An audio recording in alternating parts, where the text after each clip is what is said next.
to Sugar Coated. I'm your host, Adrienne Garland, the CEO and founder of She Leads Media. For far too long, women have been conditioned to sugarcoat their words, their actions, and the way they show up in the world, and to conform to certain cultural norms and ideals.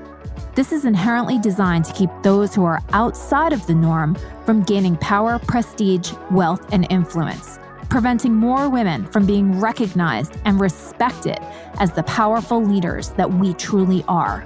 Join me each week as we dive into raw conversations with remarkable, uncompromising, and inspirational women that will encourage you to strip away your sugarcoating and move boldly in the direction of your magnificent dreams. Hi, everybody. This is Adrienne Garland, and welcome to Sugar Coated. I'm so excited today to welcome my guest. Her name is Maria Dismondy, and she is a powerhouse. In our opening conversation, I can tell that already. She is the founder of Cardinal Rule Press, an inclusive publishing company that publishes books for kids. And I cannot wait to talk to her all about that, especially in light of everything that is happening in our country today. So welcome to Sugar Coated, Maria. Thank you. Thank you. I feel like I'm right at home in this conversation. When you described, you asked me if I had listened to some of the interviews, and I was like, yes. And it felt very much like me I try not to sugarcoat things, and I feel like people are trying to sugarcoat them for me. So I love these conversations. Well, I love them too. And, I feel like I could even push myself and these conversations even further to get super real, because I do think that by sugarcoating things, we, put this glaze on topics, and then we end up in some of the positions that we're in today. So you said earlier, and I really appreciate it, that, this platform is at least someplace to start, and it doesn't necessarily need to be a start, right? It could be, maybe this is in the middle somewhere, but this can be a way into conversation that can potentially help us to at least sort through everything that is happening in the United States today. Mm-hmm. And we are coming off of the July 4th celebration holiday that is supposed to be, all about America and how incredible it was, that we founded this wonderful country. And yet there are so many other things that are hanging over it. And then, all of the shootings and everything else that is happening with Roe v. Wade and the Supreme Court and the divisiveness and everything. It just feels like such a great time to be talking to you. I was reviewing your work and, what you do and the fact that you are creating and publishing these books for kids that are all about humanity, right? Mm-hmm. And seeing each other's differences and celebrating those. And I love the work that you do. I'm so inspired by it. And I'm curious, tell me a little bit about you and how you got to be a founder, and especially of something that has so much. I think it can help shape our future so much. So how did you get here, okay, Maria? First of all, I have shorts on and I have chills up and down my legs from your intro, because we are in a very interesting time in our country, and I have 3 young children of my own, and I started this company. So I will back up. I'll give you the real quick overview. I went to school to be a teacher, and I loved my job as a teacher. I worked for just over a decade in the classroom, and I had a diverse classroom, and I used books to prompt we called them morning meetings. And then we had them at the end of the day, but there wasn't a name for it. But we had these conversations, and it was whatever was happening within my classroom, within my family, I would call them. And so I would find books to read and then prompt these open conversations about things that kids were on their minds, things I was seeing in the playground, things I was seeing happening with my students. And I noticed that. So I had a lot of Indian American students who their parents would invite me to dinner. They would gift me a sari. Their meals were delicious. They welcomed me with open arms. But my students were embarrassed by it. They were embarrassed by their culture. And they were only 6 and 7 years old. And that made me really sad because I feel like a big part of who you are is where you come from. So I wrote a book because I couldn't find any books that were realistic. I could not find books with kids that looked like my students in 2005. And I couldn't find books, a lot of them with actually human characters. Back in 2005, a lot of our books sitting on the shelves were teddy bears and dinosaurs. So I wrote a book called Spaghetti in a Hot Dog Bun, and it talks about having the courage to be who you are. And the book started to sell. I started to speak at schools, and I realized I was making more money part-time on this writing thing than I was full-time teaching. So I resigned from teaching, and I continued to do the work. I continued to grow this writing business and specifically only write about these hot topics so that a book could be this doorway for families into these conversations. And I started, at the same time, Dave and I started our family. So the book business and our family started at the same time. And then I really became passionate as a mother because I saw, well, gosh, these are topics that I want to have these conversations with my own children. And so that's kind of the beginning of it. And then around 5 or 6 years ago, I decided to hang up my own writing hat and publish for other people. And so to get other perspectives and to get more authentic story ideas. So, I can write about an Indian American character, but to have an Indian American author write that story is so much more authentic. So that's where I'm at now. And yeah, we don't just publish books. It's kind of the stepping stone for us, but we also offer a lot of free programming for schools so that they can learn about these topics from the authors. We also have education for parents. And, I was very thankful for my education in child development, but as I became a parent and saw my other friends who were in these different degrees, like, my sister-in-law who's a neurologist coming to me for advice about children, I thought, oh yeah, everyone doesn't, have this background and they haven't spent years studying and reading. And so that's another thing we do is we just try to support parents and families and caregivers because it's a really hard place to be right now. But there are things that we can be doing at home to help our children. So that wasn't very short. I planned for it to be, though. But it's so beautiful. And I love your story, too, how you sort of, we pick up all of these tools and traits and along the way and how you had confidence to, go for something and move into it and then move out of it and then transform it. And it doesn't sound to me like that is over for you at all. It seems like there's more on the horizon. And, I think about the work that you're doing, and I do really, truly believe that children have such a spirit of welcoming, unless, of course, they're brought up in a home where that isn't part of the morals of that home. But, I feel like there's people that are open to learning about cultures and doing things differently. And then there are other homes where that is not the case. And it's a bit of circumstance. It's a bit of, what you were born into. So how do you get some of the kids that might be resistant and even the parents? Like, I love how you said that you're doing education for the parents. There are many parents that I'm sure are super open to this and many parents that are not.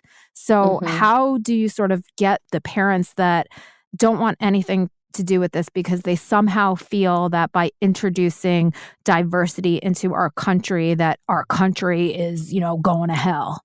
Yeah. It's a good, and it can be overwhelming. You had mentioned fear, I think, in our previous conversation before we started recording. And I don't know what it is about fear for me. And people will say, well, I just feel so overwhelmed with what's happening. What can I do to make a difference? And I just say it's one day at a time.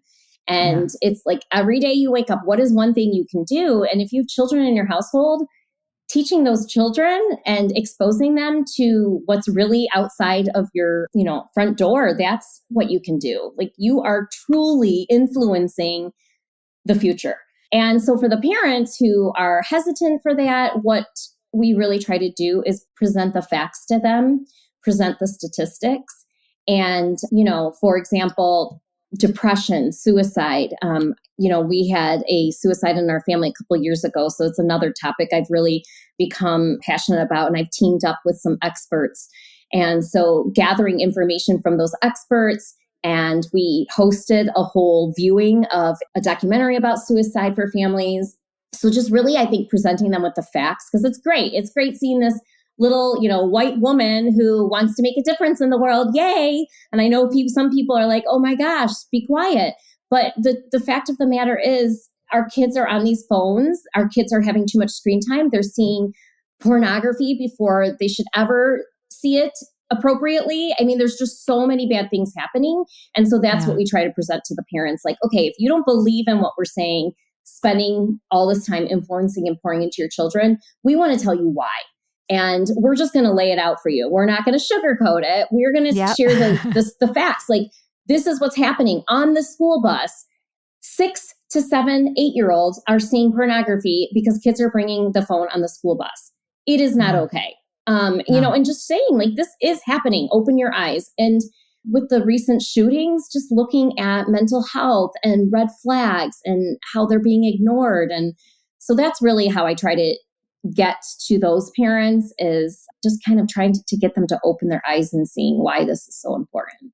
Yeah. And do you find that the majority of the people that are sort of purchasing your books, whether you write them or you're publishing other authors and everything, do you feel that the people that are purchasing these books are the ones that are more willing to have these conversations? Because I'd love to see, people that are sort of against it, how you sort of open their eyes and turn the tide and have them be the ones that are buying the books. Because it's almost like the people that are already have a propensity for this type of a mindset are the ones that obviously you're going to attract. And that's amazing, right? Because they want to learn more. They want to be open. They might not, they might not be perfect, but they at least want to learn.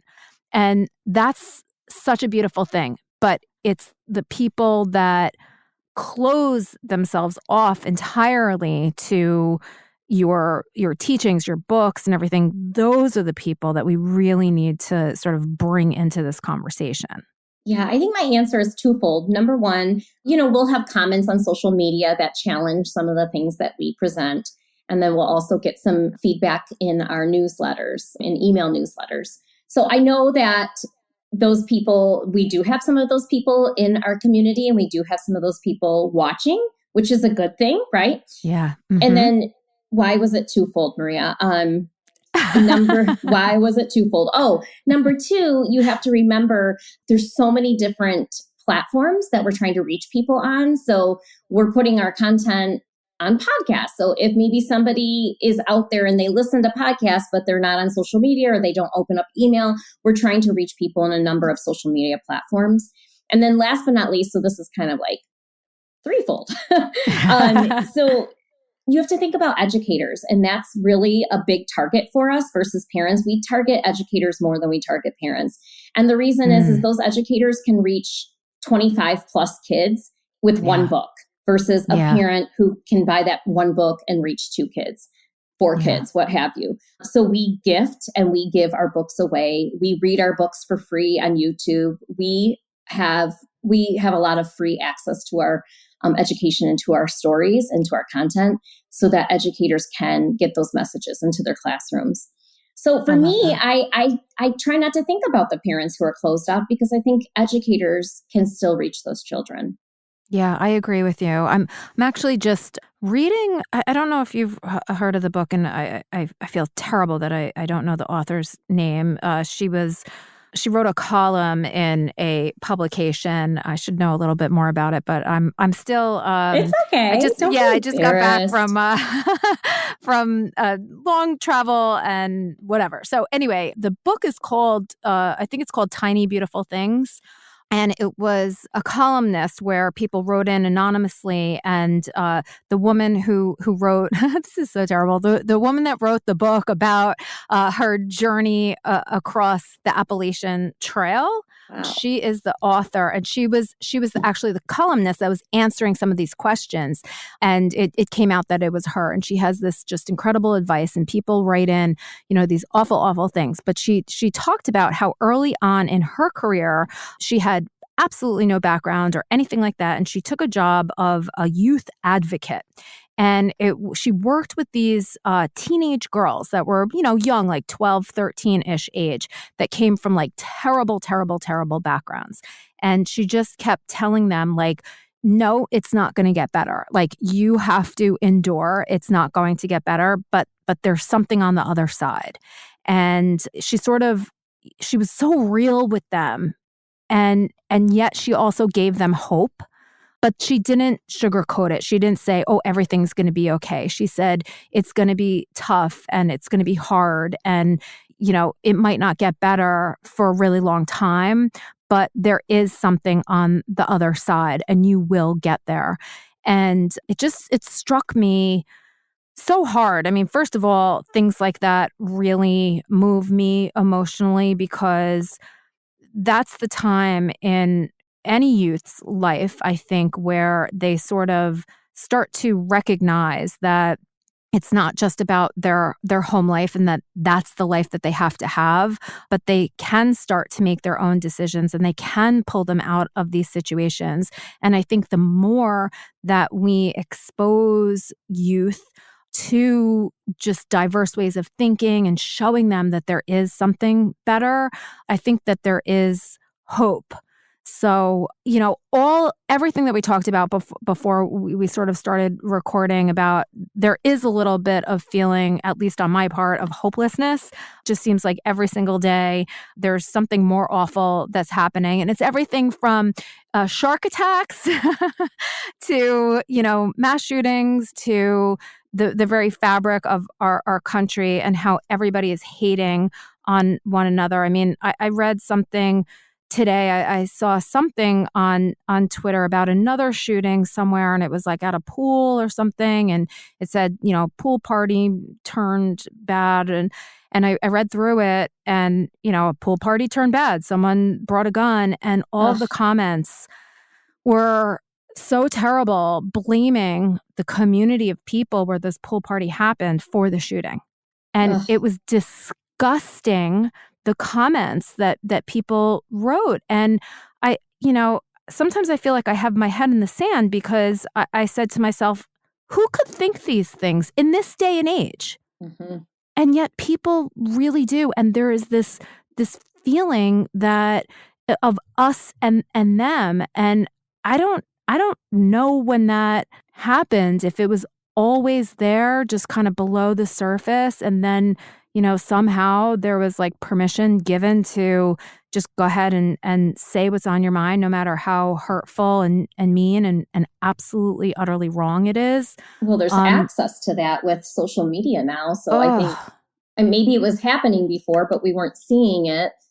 Yeah. You did say something about the diverse ways of thinking with, first of all, I looked up the book. It's Cheryl Strayed, just so that way listeners. Yes, Cheryl Strayed. Yes, that's her name. Okay. Yeah. So that's the book. But talking about the teens and the hopelessness, and one of the things that we focus on, and I focus on in my talks, and I'm actually traveling to Dallas this week to the Human Rights and Holocaust Museum to give a talk about empowering bystanders. So teaching children, young children, that you can see something happening and there's something you can do to make a difference.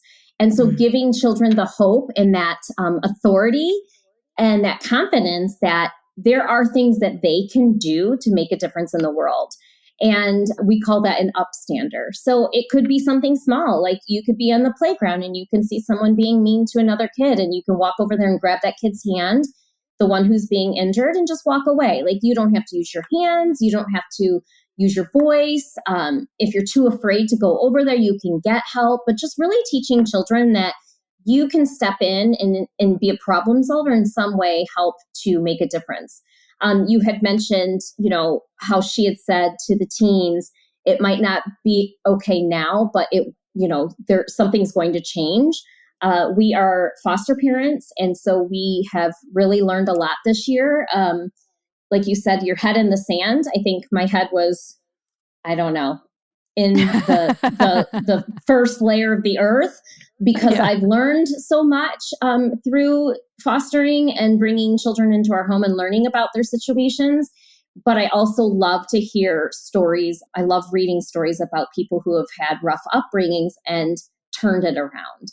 So I think we're always going to have the sad stories, but at the same time, we're going to have some good come out of these things too. So it's a hard time that we're in right now, but what can people do about these things? What can we do about the mass shootings? What's something that you can do in your hometown? And like I know a friend sent me, there's a petition we can sign, and you have to go to a certain location to sign that petition.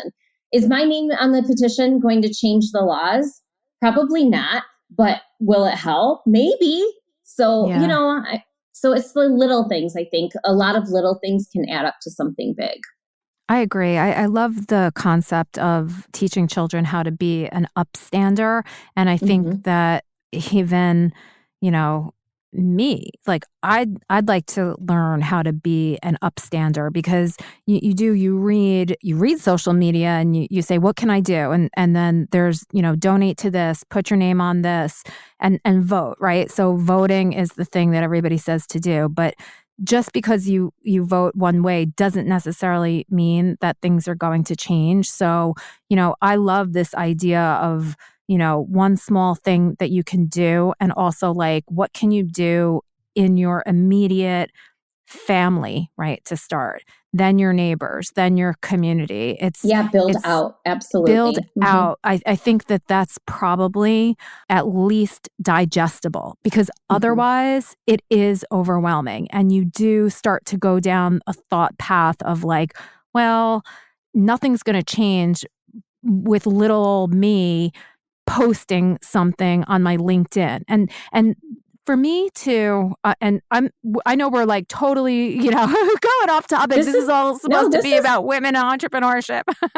This is where we're at right now in the world. And I think this is so timely. We have to talk about this. Yeah. And, I'm on LinkedIn a lot, just, for professional purposes. And I like to just see what people are doing with leadership and all of it. And I read so many of these posts and everything. And I say, we're just either talking to one another and we agree, or, it creates a dialogue where people disagree. And I see all of this conversation happening, and I haven't participated in it yet, because I don't know what else to add. And I also don't know what all of that is even doing. So part of what you're talking about reminds me of something they call the bystander effect. So if we were in a room of hundreds of people and someone was being hurt, the bystander effect is the thought that, oh, well, I'm not going to do anything to help because there's so many other people, somebody's doing something.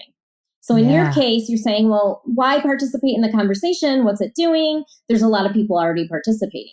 So if there are less people involved, so let's say you and I are in a room and then someone's being hurt, well, in that case, we're more apt to help. So there's also that. And so it's also teaching people, okay, even though there's lots of people, you still get to speak up and you still get to make a difference. So what I say to you is get into that conversation and see where it goes. Be a part of it. And and you say, what does this have to do with female entrepreneurship? I mean, the fact of the matter is we've come a long way as females, and we don't want to see that go backwards. And we just want to keep doing what we can do and standing up for each other so that we can keep seeing forward movement. And one way that I see this happening is focusing on our youth, because they're growing up. And for example, teenagers right now, I think teenagers are amazing. If you talk to teenagers and the way that they accept people for who they are, whether they're, he, she, they, them. I mean, people are so accepting and loving as teenagers right now. And I know it wasn't like that when I was a teenager. If somebody was different, they were different and people would tease them. And so I don't know. I think that focusing on the youth is pretty powerful. So from where I come from, that's kind of the focus. And I love that. I'm 100% with you with focusing on the youth. And when you do speak to teenagers and young people, they seem to have observed what didn't work, and they're not putting up with the rules as we've created them. And Mm-hmm.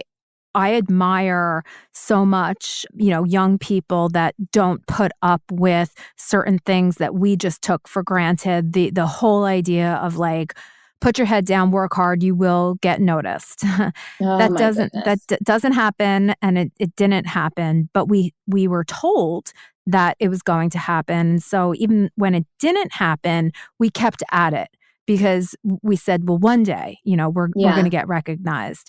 And so I admire so much that you say, no, we're not going to do this. We're not going to kill ourselves for work. We are going to have lives, and we're going to incorporate work into our lives so that we can live. Isn't that, And that is, they're so great.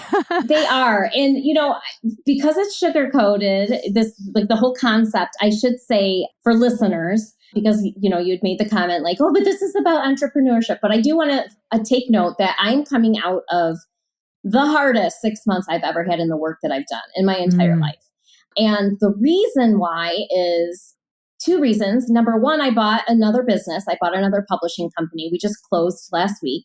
Congratulations. So thank you. A lot of fear around that. Oh my goodness. So much fear in spending the money and taking that leap of faith to scale the business, knowing that, I got to keep my values at the forefront of who I am. And then the other reason is I made a decision for my business and it didn't go well. And I lost a lot of money and I had to change the decision I made. And, I actually hired someone else to help me make that decision. And I'm owning up to the fact that I at the end of the day, I'm the business owner. I made the decision and it cost me a lot of money and it's been a lot to work through. So I just want to put this out there to those listeners that I'm with you in the whole sugar coated.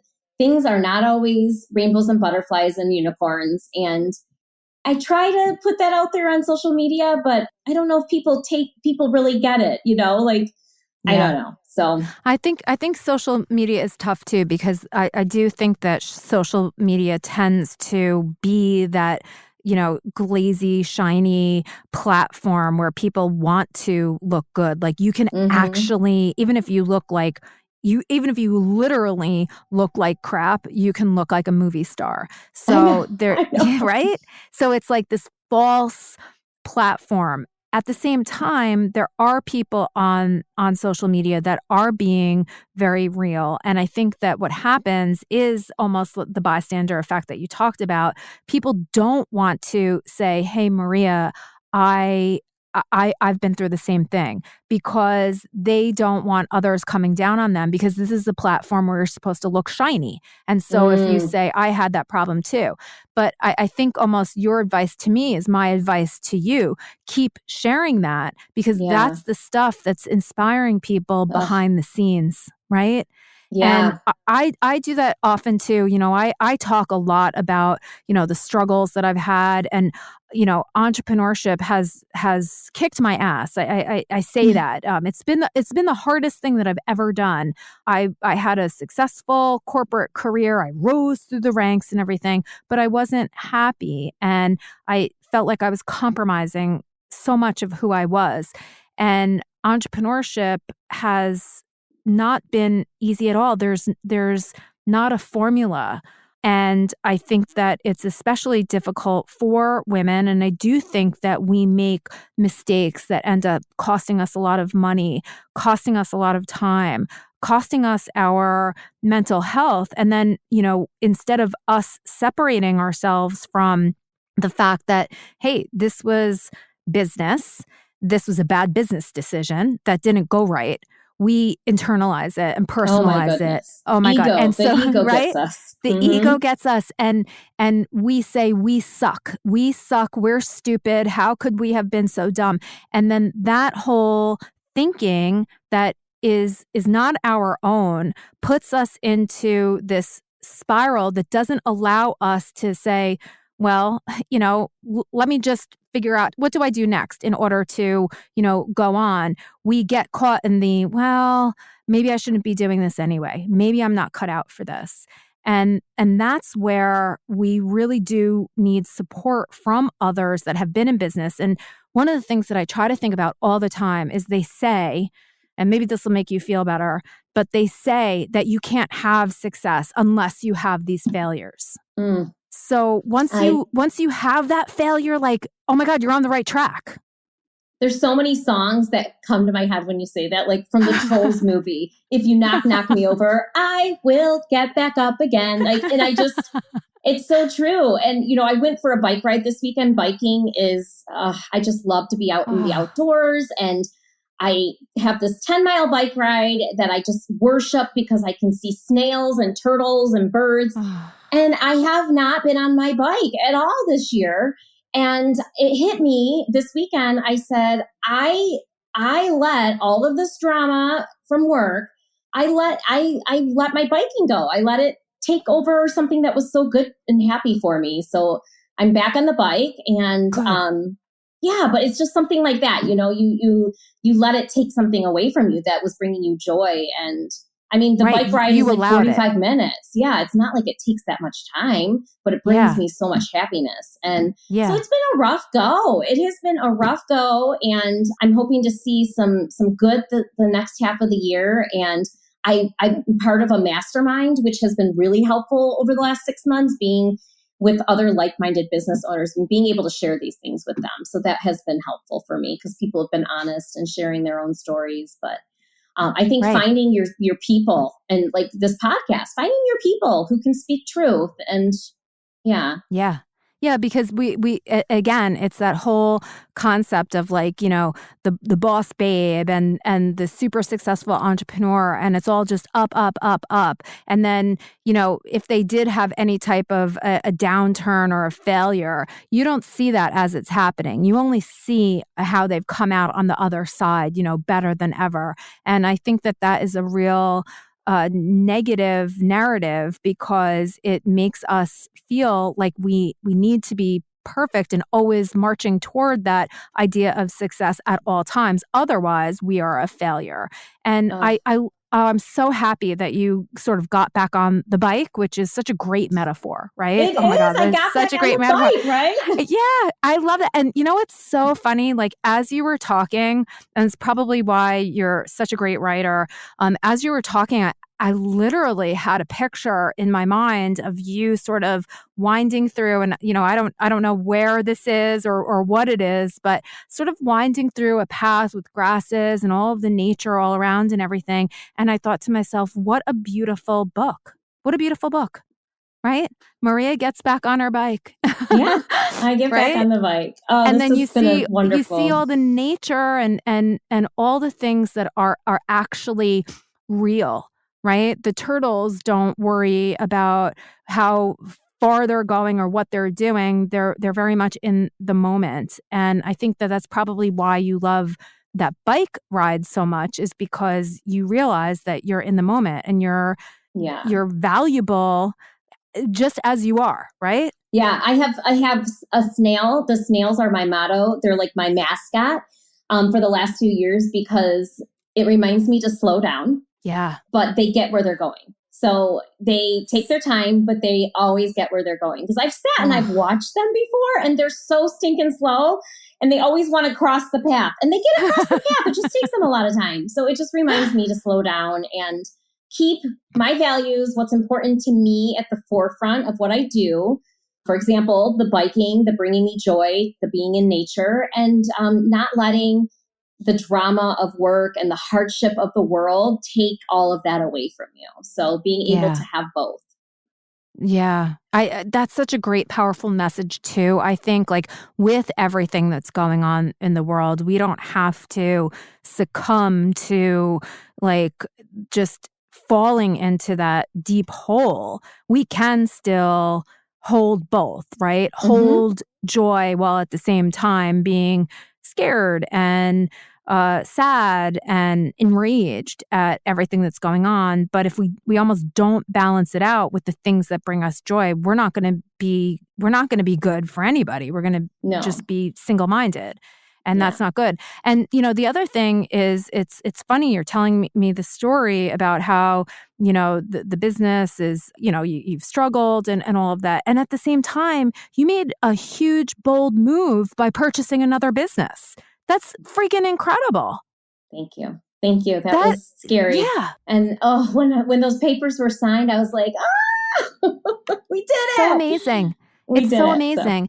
And, oftentimes we don't hear about that part of entrepreneurship with women. It's often, I started something or I joined this and then I became president and I took over. But we don't hear a lot of stories about I specifically went out and purchased a business and merged it with my existing company and all of the things that go with that. So that's something that I'm super interested in almost sharing a little bit, if you don't mind, how you went about even making the decision to purchase a business and how that is additive to your business.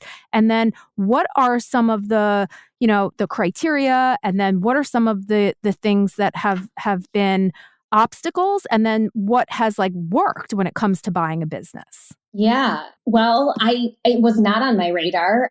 My speaking career kind of went down the drain when COVID happened. 60% of my income was coming from speaking.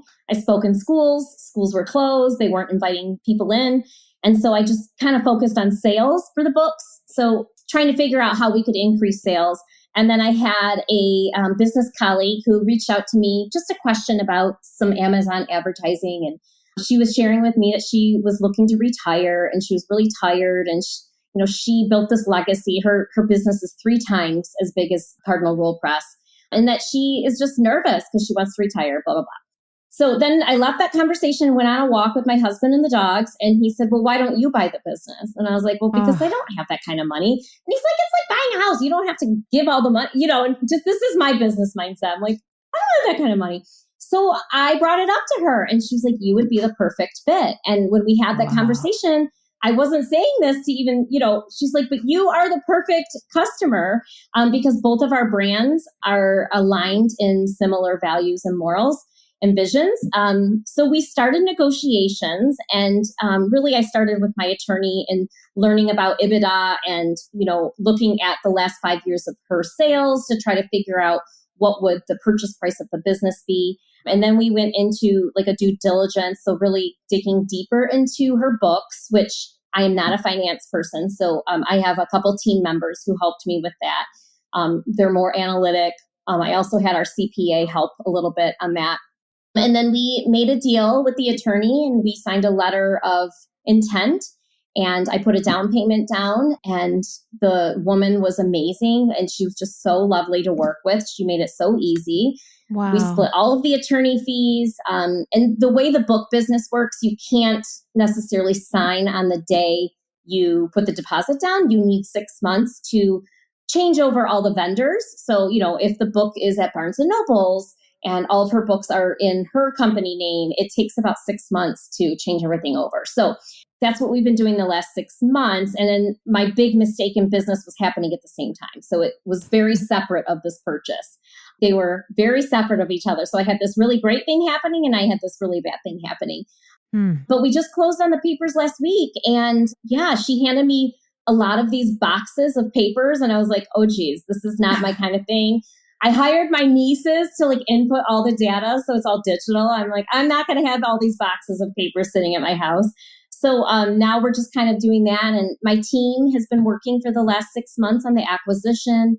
So we did, the press releases and everything went out last week. We made the announcement on Friday. So it's been really great. And I went to the closing by myself and I was driving home and I just really wanted to celebrate. But we had 2 foster girls coming back to the house from their biological parents' house. And I knew I couldn't really celebrate because I had 5 kids at home. So I went to Starbucks and got myself a cake pop. And I ate a cake pop. And I was like, congratulations, you just bought a business. Here's a $2 cake pop. And that was my celebration.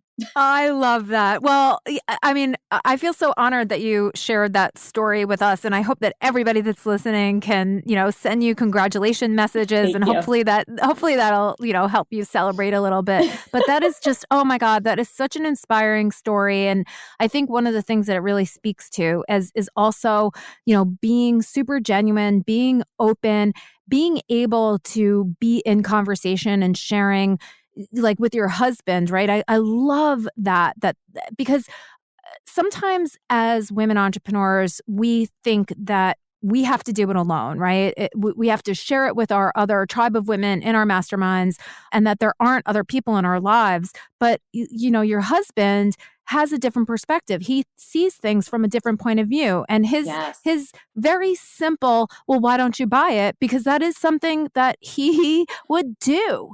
And that's what his friends would do. And I think that if the fact that you said to yourself, yeah, I can do this. I might not know Yeah. how, but I'm going to figure this out. Oh, And I have a I'm team of getting people. emotional. Look at No, me. but I'm like, it's true. It's true. And it's so inspiring. And I think we all need to kind of listen up to that, because that is magic. And I think that that's an outside force, like your husband being right there at the right time, saying something that was like very casual and obvious that led so to something casual. so casual, so obvious, but like the joy that I just saw in you describing what happened is everything. And so that's going to be a very positive force. And then whatever other negative thing is happening, that was supposed to happen too for a reason. Yeah. But this thing clearly is the shining light, and that's where you need to focus. I And love that. And for the oh, listeners, just remember the importance of networking and being in yes. community in your industry. I mean, this woman reached out and asked if I had time to explain something to her. And I was like, oh, yeah, of course. Being in communication with people in your community, that was a very serendipitous moment. And yeah, it Yeah. was perfect timing. So many lessons. And one of the other thing, we'll end on this too, because so I think that women sometimes, and it's because of the way that we're conditioned, I'm not blaming us at all, but we think that, well, I'm not going to share my thought with her because she's going to take something from me. And we have been taught that there's limited whatever at the top, or or yeah, there's if you win I lose, instead of like we both can win together. And I think that more women have to, even if we get hurt, we have to keep talking to one another and being genuine and not hiding ourselves. It's the only way that we're going to get to a place where we can start collaborating and doing strategic partnerships and growing bigger than we would on our own.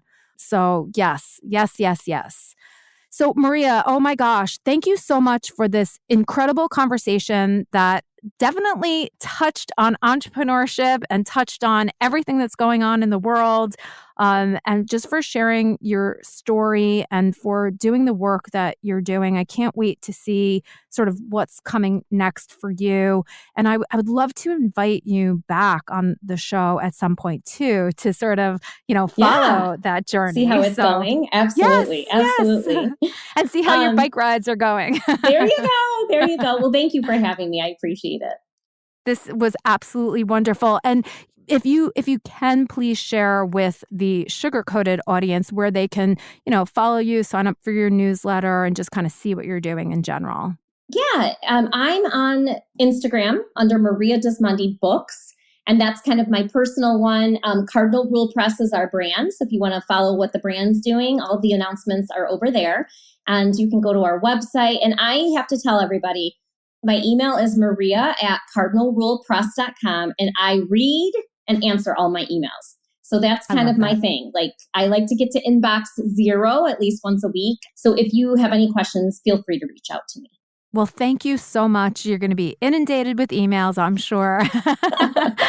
I really appreciate this, and we'll put everything in the show notes so it's easy for people to find you. Fantastic. Thank you. Thank you, Maria.